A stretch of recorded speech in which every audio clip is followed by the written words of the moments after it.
அன்பான சகோதரர் அவர்களுக்கு என் அன்பின் வாழ்த்துக்கள். ஒரு மனிதன் ஒரு மலைப்பகுதியில் நடந்து சென்றான். செல்லும் வழியில் ஒரு குடிசை இருந்தது. அது பூட்டி வைக்கப்பட்டிருந்தது. வீட்டார் வெளியே சென்றுள்ளனர் போல. குடிசையின் அருகே ஒரு வினோதமான காட்சியை அவன் கண்டான். ஒரு தடுப்பிற்குள் 4-5 கோழிகள், பல கோழி குஞ்சுகள் தானியத்தை தின்று கொண்டிருந்தது. அதன் அருகே ஒரு கழுகும் தானியத்தை தின்று கொண்டிருந்தது. அவன் வாழ்க்கையில் இப்படிப்பட்ட சம்பவத்தை அவன் கண்டதே இல்லை. ஏனெனில் கழுகை கண்டால் கோழிகள் தங்கள் குஞ்சுகளை தூக்கி சென்றுவிடும் என பயந்து வாழும். இந்த கழுகும் அவைகளுக்கு ஒன்றும் செய்யவில்லை. கழுகை உற்று பார்த்தான். கழுகின் கால்கள் மட்டும் ஒரு கயிற்றால் கட்டப்பட்டு ஒரு சிறிய மரத்தில் கட்டப்பட்டிருந்தது. வேகமாக போய்விட நடந்தான். ஆனால் அவன் மனம் கேட்கவில்லை. கழுகு வானத்தில் உயர உயர பறந்து சந்தோஷமாக வாழக்கூடியது. எப்படியோ சிறு குஞ்சாயிருக்கும் பொழுதே கோழி குஞ்சு போல அதன் அருகே இருந்து வளர்ந்திருக்க வேண்டும். அந்த வீட்டு மனிதர் அதை வளர்த்து வருகிறார் என்பதை உணர்ந்தான். ஆனால் அந்த கழுகு விடுதலையற்று கட்டப்பட்டிருப்பதை சகிக்க மனதில்லாததால் கழுகை கட்டியிருந்த கயிற்றினின்று விடுவித்தான். கழுகு பறக்கும் தன்மை கொண்டது என்பதை அவன் நன்கு அறிவான். எனவே கழுகை கையில் பிடித்து அதற்கு புரியாதிருந்தாலும் அவன் கழுகினிடம் சொன்னான், கழுகே, நீ ராஜாளி கழுகு, உன்னதத்தில் வாசம் செய்ய வேண்டும், பறந்து மேலே போ என தூக்கி போட்டான். பொத்தென்று கீழே விழுந்தது. பரிதாபமாக அவனை பார்த்தது. அது பறக்கும் என்பது அவனுக்கு திட்டவட்டமாய் தெரியும். ஆனால் பிறந்ததிலிருந்தே கோழி குஞ்சுகளுடன் வளர்ந்ததால் தனக்கு பறக்கும் தன்மை உண்டு என்பதை அறியவில்லை. யாருடைய கழுகோ எப்படியோ இருக்கட்டும் என்று விட்டுவிடவில்லை. கழுகை தூக்கி கொண்டு ஒரு உயர்ந்த இடத்திற்கு போனான். அந்த கழுகிடம், கழுகே, நீ இந்த தானியத்தை தின்று பிழைப்பதற்காக உண்டாக்கப்படவில்லை.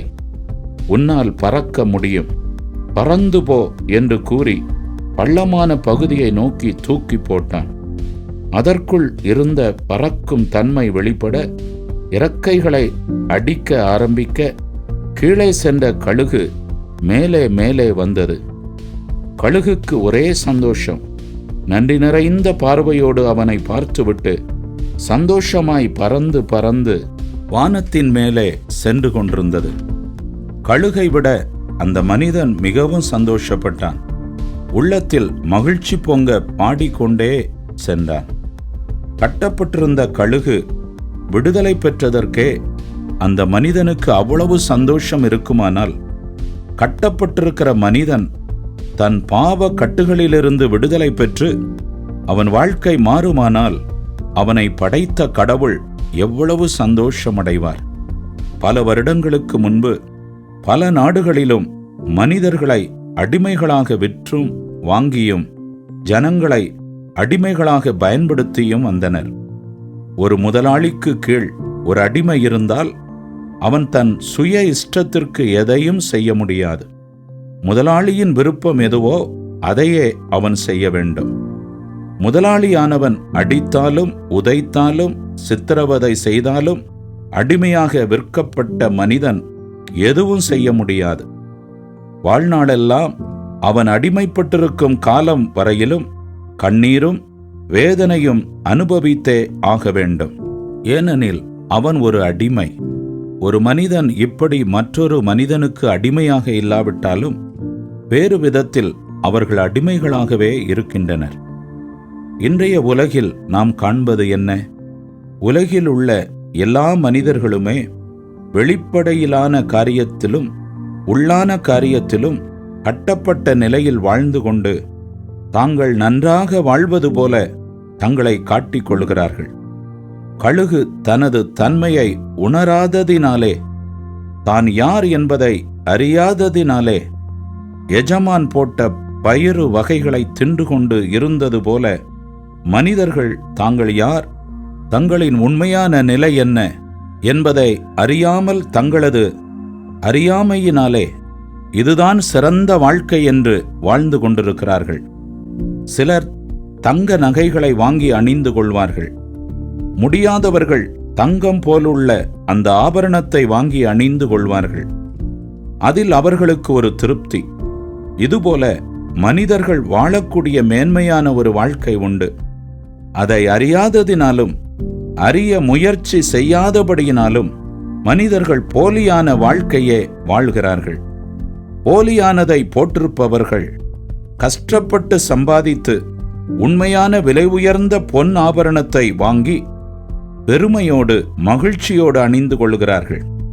ஆனால் மனிதர்கள் தாங்கள் கட்டப்பட்டுள்ள நிலையிலிருந்து ஆரம்பத்தில் சற்று முயன்று பார்த்திருந்து முடியாததால் அதற்கான முயற்சியையே கைவிட்டு விட்டார்கள்.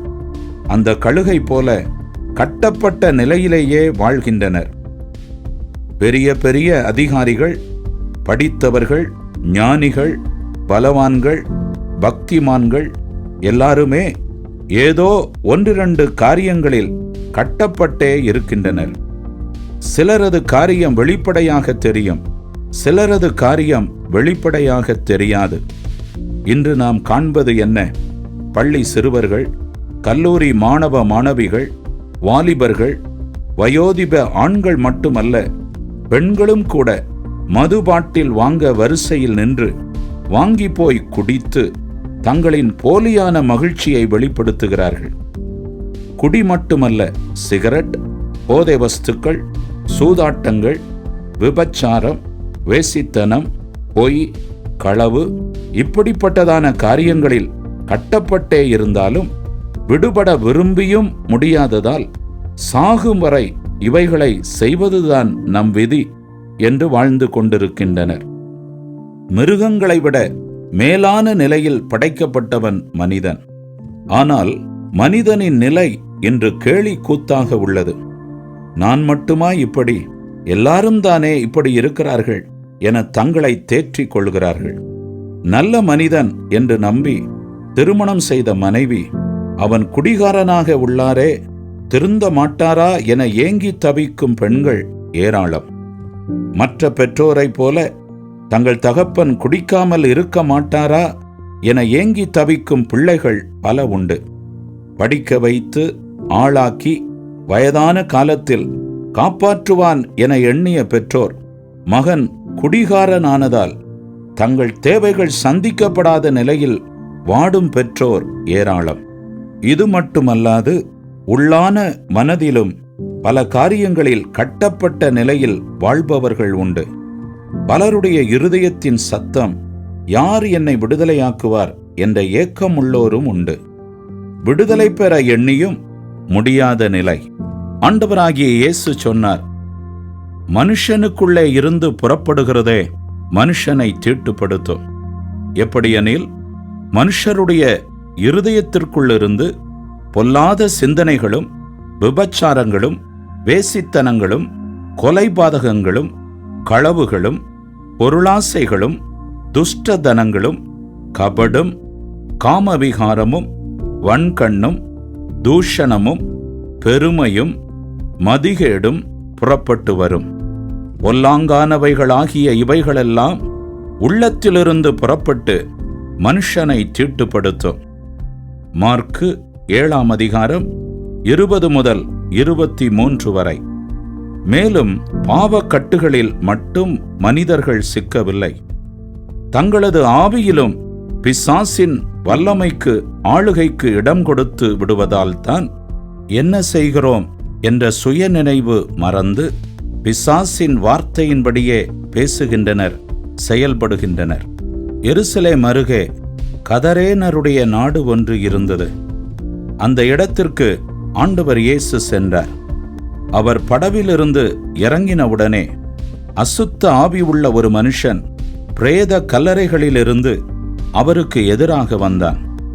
அவனுடைய குடியிருப்பு கல்லறைகளில் இருந்தது. அவனை சங்கிலிகளினாலும் கட்ட ஒருவனாலும் கூடாதிருந்தது. எத்தனையோ முறை சங்கிலிகளை முறித்து விலங்குகளை தகர்த்து போடுவான். அவனை அடக்க ஒருவனாலும் கூடாதிருந்தது. அவன் இரவும் பகலும் மலைகளிலும் கல்லறைகளிலிருந்தும் கூக்குரலிட்டு கல்லுகளினாலே தன்னை காயப்படுத்தி கொண்டிருப்பான். அவனை பார்த்தவுடனே, அசுத்த ஆவியே, இந்த மனுஷனை விட்டு போ என்று கட்டளையிட்டிருந்தார். அவன் ஓடி வந்து அவரை பணிந்து கொண்டான். அவனுக்குள் 2000 பிசாசுகளுக்கு மேல் இருந்தன. அவைகள்தான் அவனை அலைக்கழித்து கொண்டிருந்தன. அவைகள் பன்றிகளுக்குள் போக வேண்டிக் கொண்டன. அவர் உத்தரவு கொடுக்க அங்கு மேய்ந்து கொண்டிருந்த 2000 பன்றிகளும் கடலுக்குள் சென்று மாண்டன. அந்த லேகியோனாகிய பிசாசு பிடித்த மனுஷன் வஸ்திரம் தரித்து உட்கார்ந்து புத்தி தெளிந்திருக்கிறதை கண்டு பயந்தார்கள். ஒரு மனுஷன் சுகம் பெற்றானே என்ற சந்தோஷம் அவர்களுக்கு ஏற்படவில்லை. பன்றிகள் மரித்து போய்விட்டதே என்ற கவலை. அவரை அங்கிருந்து போகும்படி வேண்டிக் கொண்டார்கள். பிசாசு பிடித்த மனுஷன் அவரோட இருக்கும்படி வேண்டினான். ஆண்டவர் அவனுக்கு உத்தரவு கொடாமல், கர்த்தர் உனக்கு இறங்கி செய்தவைகளையெல்லாம் உன் வீட்டாருக்கும் இனத்தாரிடத்திற்கும் போய் அறிவி என்றார். அப்படியே போய் அவன் அறிவித்தான். இன்றும் இப்படிப்பட்டவர்களை பார்த்திருப்பீர்கள். பிசாசின் பிடியில் அகப்பட்டு வேதனைப்பட்டு கிடந்தேன், ஆண்டவர் இயேசு என்னை விடுதலையாக்கினார் என்று கூறுகிற ஏராளமான பேர் உண்டு. அந்த ஒரு மனிதனை விடுதலையாக்கவே கடல் கடந்து அந்த இடத்திற்கு சென்றார். மார்க்கு 5ஆம் அதிகாரம் 1 முதல் 20 வரை. அதுபோல ஒரு தகப்பன் தன் மகன் சந்திர ரோகத்தினால் மிகவும் வேதனைப்படுகிறான் என்று கூட்டி வந்து அவரிடம், ஆண்டவரே, ஒரு ஆவி இவனை பிடிக்கிறது. அப்பொழுது அது அவனை தீயிலும் தண்ணீரிலும் தள்ளுகிறது. அவன் தன் பற்களை கடித்து நுரை தள்ளி கீழே விழுந்து விடுகிறான். அவனை மிகவும் அலைக்கழிக்கிறது. விடுதலையாக்க வேண்டும் என்று வேண்டினான். சிலர் கேட்பார்கள், பிசாசு ஒரு மனிதனுக்குள் புக முடியுமா என்று. பிசாசு ஆவி. அது மனுஷனுடைய ஆவியில் இணைந்து கொண்டு பற்பல விதத்திலும் அவனை அலைக்கழிக்கும். மேலும் பிசாசுக்கு சரீரம் இல்லாதபடியால் அவன் மனுஷ சரீரத்தில் புகுந்து அது தன்னுடைய இச்சைகளையெல்லாம் அவன் மூலம் செய்வான். நாம் சொல்லுவோம், போன வாரம் வரைக்கும் நன்றாகத்தானே இருந்தான், இப்படி ஆகிவிட்டானே என்பார்கள். காரணம், அசுத்த ஆவிகள் அவனை ஆட்கொண்டிருப்பதே காரணம். இன்றும் பல இடங்களில் பாருங்கள், நன்றாக இருப்பார்கள், திடீரென்று தண்ணீருக்குள்ளும் தீக்குள்ளும் விழுவார்கள். சுய புத்தி உள்ள மனுஷன் எவனும் அப்படி செய்ய மாட்டான். அந்த ஆவி அவனை பிடித்து அலக்களிக்கும் பொழுதே இப்படிப்பட்ட சம்பவங்கள் நடைபெறும். பிசாசு ஒரு மனுஷனுக்குள் புகுந்தால் அவன் வாழ்வை சீரழித்துவிடும். இன்றும் சில கிராமங்களில் கூறுவார்கள், இன்று அமாவாசை, அதனால் அவன் இப்படி இருக்கிறான் என்று கூறுவார்கள். சிலருக்கு வெளியே வெளிப்படும், சிலருக்கு வெளிப்படாது. சபைகளில் தேவ பிரசன்னத்திற்குள் வரும்பொழுது அந்த தேவ பிரசன்னத்தை தாழ மாட்டாது, அலறி கூக்குரலிடும். இப்படிப்பட்ட காரியங்களையும் கண்டிருப்பீர்கள். இப்படி பிசாசின் வல்லமையிலே அகப்பட்டு மரித்து போய்விடுகிறார்கள். சில ஆவிகள் தற்கொலை செய்து கொள்ளும்படி தூண்டும். முடிவில் மரித்த பின் தான் இருக்கும் இடமான பாதாளத்திற்கே இழுத்து சென்றுவிடும். ஜனங்கள் யாவரும் தேவனுக்கு சொந்தமானவர்கள். ஆனால் பிசாசு மனிதனை தன்வசமாக்கி அழிக்க நினைக்கிறான். அவைகளிலிருந்து மனுஷனை விடுதலையாக்கி ரட்சிக்க ஆண்டவர் இயேசு மனுஷ அவதாரம் எடுத்து வெளிப்பட்டார். ஆண்டவர் இயேசு கூறினார், திருடன் திருடவும் கொல்லவும் அழிக்கவுமே வருகிறானே அன்றி வேறொன்றுக்கும் வரான். நானோ அவைகளுக்கு ஜீவன் உண்டாயிருக்கவும் அது பரிபூரணப்படவும் வந்தேன். நானே நல்ல மேய்ப்பன். நல்ல மேய்ப்பன் ஆடுகளுக்காக தன் ஜீவனை கொடுக்கிறான். யோவான் 10ஆம் அதிகாரம் 10ஆம் வசனம். பிசாசுதான் திருடன். அவனுக்கு எந்த பொருளும் தேவையில்லை. மனிதனுடைய இருதயம்தான் வேண்டும். பிசாசு ஒருவன் இருதயத்தில் தங்கினால் அவன் வாழ்க்கை இருள் அடைந்து விடும். எனவேதான் அவர்களை விடுதலையாக்கும்படிக்காக ஆண்டவர் இயேசு வெளிப்பட்டார். அவர் ஒளியானவர். அவர் ஒரு மனிதனின் இருதயத்திற்குள் வந்தால் மனிதனின் இருதயம் வெளிச்சமாகும், வாழ்வு வளமாகும். உங்கள் ஊரில், உங்கள் வீட்டில், அருகில், ஏன் உங்கள் உறவினர்கள் வீட்டில் உள்ளவர்களும் கூட இப்படிப்பட்ட நிலையிலிருந்து விடுதலையானதை கண்டிருப்பீர்கள். யாரோ ஒருவர் கழுகின் கட்டுகளை அவிழ்த்து பறக்க விட்டது போல அவர்களை ஒரு நாள் ஆண்டவராகிய இயேசு விடுவித்தார். இன்று சுதந்திரமாக விடுதலையோடு வாழ்ந்து வருகிறார்கள். அந்த ஆண்டவராகிய இயேசு உங்களுக்குள்ள எந்த பிரச்சனையானாலும், எந்த வியாதியானாலும் விடுதலையாக்குவார். நீங்களும் உங்கள் குடும்பமும் மகிழ்ச்சியோடு வாழ முடியும். தேவையற்ற பண செலவும் நீங்கி ஆசீர்வாதமாக வாழ முடியும். இதை ஏன் நான் உங்களுக்கு எழுத வேண்டும்? உங்களைப் போலவே கட்டப்பட்ட நிலையில் பணத்தை எல்லாம் விரயமாக்கி சரீரத்தை கெடுத்து விடுதலையற்று வாழ்ந்து வந்த என்னை ஆண்டவர் இயேசு விடுவித்தார். ஆகையினால் தான் உங்களுக்கு இந்த நற்செய்தியை குறித்து எழுதுகிறேன். நீங்களும் நானும் ஒரு தாயின் வயிற்றில் பிறக்கவில்லை. ஆனால் ஒரே கடவுளுடைய பிள்ளைகள்தான் நீங்களும் நானும். எனவே உங்களுக்கு எழுதுகிறேன். சிகரெட், சினிமா, சீட்டு, விபச்சாரம், களவு, இப்படிப்பட்ட எந்த காரியமும் என்னிடத்தில் இல்லை என்று சொல்லிக் கொள்வீர்களேயானால் நல்லது.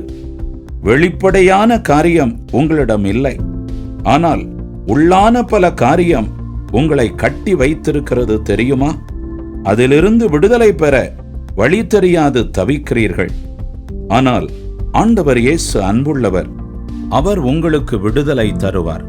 கீழே உள்ள கேள்விகளுக்கு நீங்கள் வாட்ஸ்ஆப்பில் பதில் எழுதுங்கள், அல்லது தொலைபேசியில் சொல்லுங்கள், அல்லது மெயிலில் எழுதுங்கள்.